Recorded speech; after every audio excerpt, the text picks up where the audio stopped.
Welcome to Kenton's videos. Enjoy the video. In this video, I will show you how to make delicious homemade Tocino.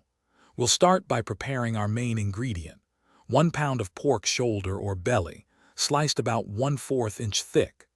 Then, we'll gather key components like 1/4 cup of granulated sugar, 3/4 tablespoon of salt, 1 tablespoon of garlic powder, and 1/4 cup of pineapple juice. These precise measurements are vital for achieving that perfect sweet and savory balance in your Tocino.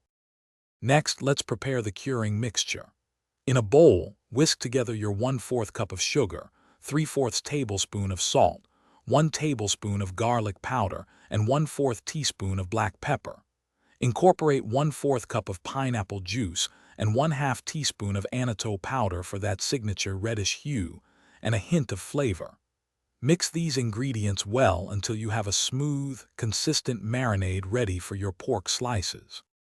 Now it's time to marinate the pork for optimal flavor.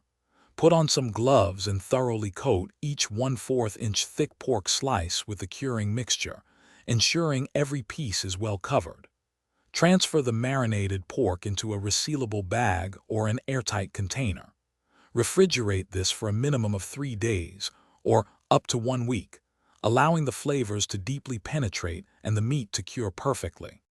Finally, let's cook and enjoy your homemade Tocino. Place the cured pork in a non-stick pan with about 1 to 1.5 cups of water.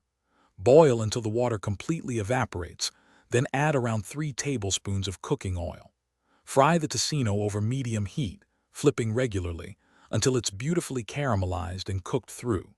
Serve this delicious, sweet and savory treat hot with garlic fried rice and a sunny side-up egg for a classic meal. Thanks for watching. Consider subscribing if we helped you.